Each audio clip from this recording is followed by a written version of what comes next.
Novas revelações sobre o caso P Diddy. Entenda por que Britney Spears, Ed Murphy e Bruce Willis foram mencionados durante o julgamento.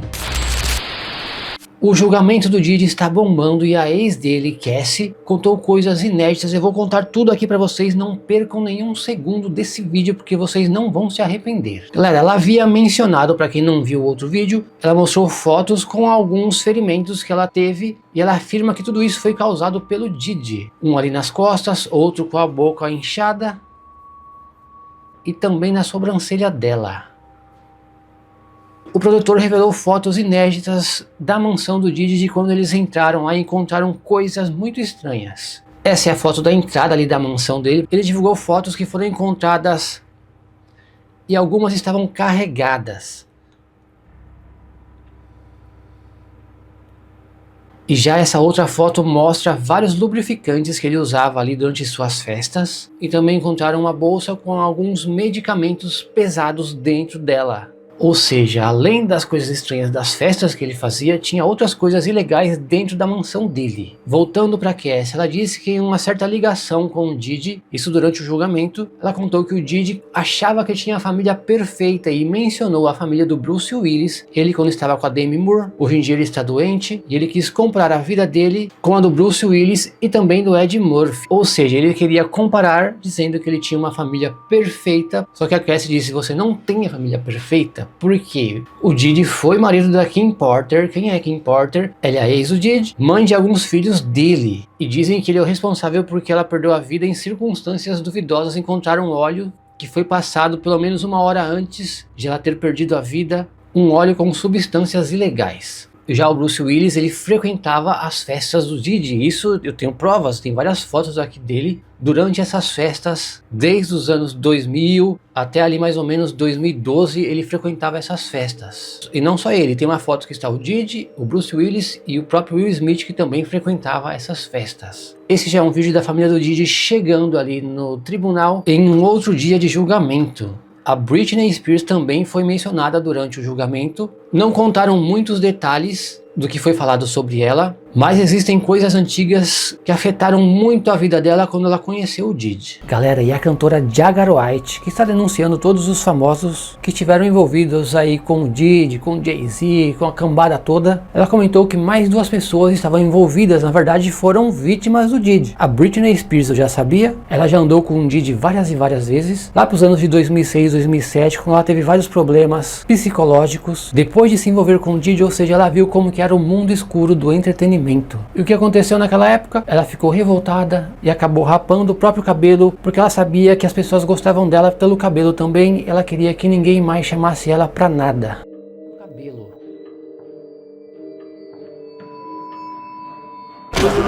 Oh my God!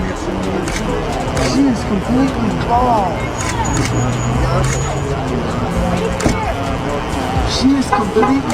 Tempos depois, quando ela deu uma entrevista, olha o que ela comentou: meu cabelo era grande parte do que as pessoas gostavam em mim, e eu sabia disso. Eu sabia que muitos caras achavam cabelo longo e quente. Raspar minha cabeça era uma maneira de dizer ao mundo que se lasque tudo. Você quer que eu seja bonita pra você? Você quer que eu seja a garota dos seus sonhos? E aí ela coloca 2 palavrões no meio. A Jagger White também comentou da Christina Aguilera. Ela disse que também participou ali das festas, incluindo Rihanna, Jay-Z, Justin Bieber. Muita atenção nas falas dela. Do you believe that Britney was like to Diddy and Absolutely. Absolutely. All of those girls, all of those Mickey Mouse girls, including Christina Aguilera, all of them, all of these children have been picked. Part of the reason why they can't tell you is because they were Yep. Most of what was happening to them was happening, and what they have left are the memories and the nightmares. Now they think they're just bad dreams, but they're memories. And because they've been drugged and they've been handled and they've been shrunk, they don't know what to believe, but they can feel it. Trauma reappears with every trigger. That's why that movie Blink Twice is so important. That woman had been re-victimized by the same men over and over again and didn't even know it. You believe that Bieber has been trying to expose Diddy for years? Because if you look at his Yummy video, there's a lot of indicators that he was trying to expose what these elites are really doing to children. He used pizza images a lot to promote his Yummy video. Rihanna, all of them. All of them. Listen to their music after they get their big hit record in their deal. Most of their records are very macabre. They want to escape. Yeah. like, hasn't anyone noticed that an artist, usually their most depressing album is their second one? Mm-hmm. Why? They made it big. Yep. They call it the sophomore curse. And the reason why they call it the sophomore curse is because whatever you believed in and whatever energy you had for that first album has been beat out of you, and all you're left with is the hell. That Lou Taylor is a doozy. She is a doozy. I call her Lucifer. Well, I mean, you know, she's friends with Diddy. They're all listed on the charter of that same church.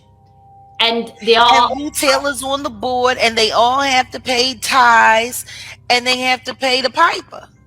And a lot of them are managed by Lou Taylor. And then also, if you look at Black Box Security, which is run by Eden Yemeni, who was born in Israel, and he was special forces in Israel.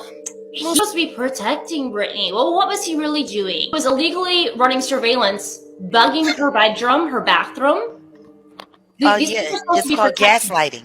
Oh, yeah. Gaslighting. And they worked with Lou. Do you know who Black Box works for and Eden Yemeni works for now? Jay-Z.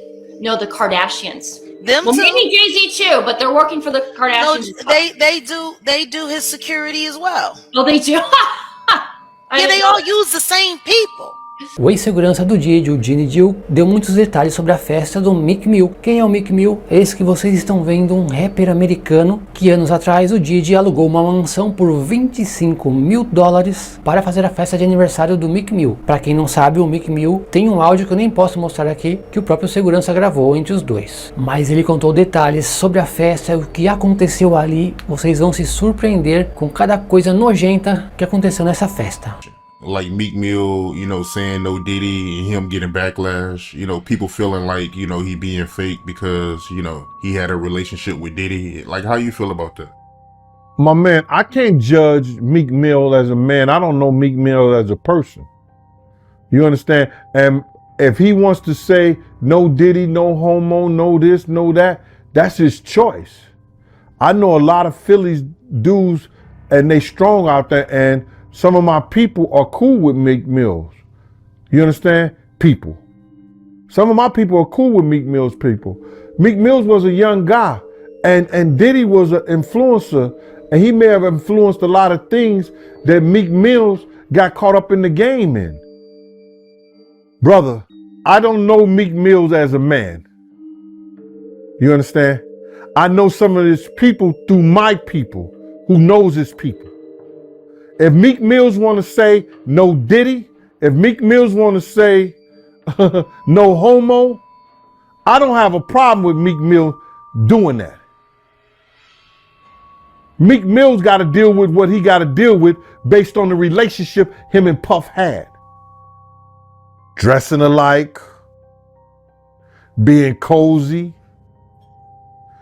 Puff calling him daddy, saying little innuendos to him.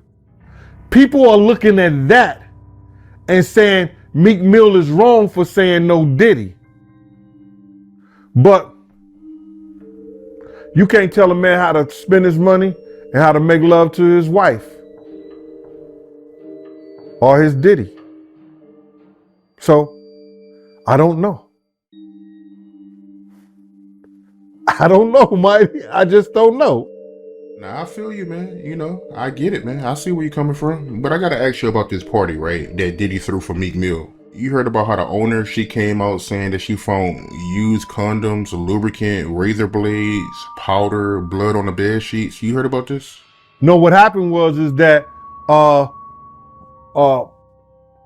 Diddy had rented a mansion out for Meek Mill's birthday party, and he had rented it for like $25,000.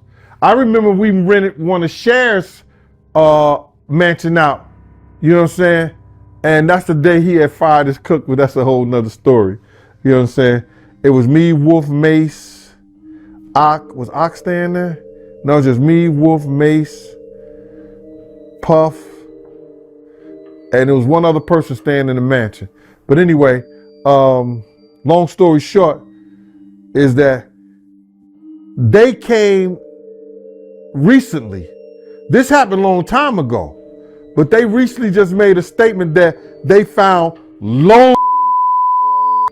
I wonder what they, because they didn't turn it over to the police. They said they found razor blades. They said that nasty. They found a whole lot of used condoms. And it was a Diddy party, giving in Meek Mill's honor for his birthday. I was like, yo, wow. They said it was disgusting the way that they left the place. So I know they got hit with another bill on top of that $25,000 and the different deposits they had to put down for cleanup and all this other stuff. It was crazy. It was one of the property managers, they had rented out a mansion. I heard about that whole story. Eita prela, galera, espero que vocês tenham curtido o vídeo de hoje. Quem curtiu, deixa o like, deixa a sua inscrição e fala assim, eu quero a próxima parte. Que Deus abençoe vocês e a família de vocês. Se inscrevam no canal Rafael Ferpa, vou deixar aquele grande abraço, nóis!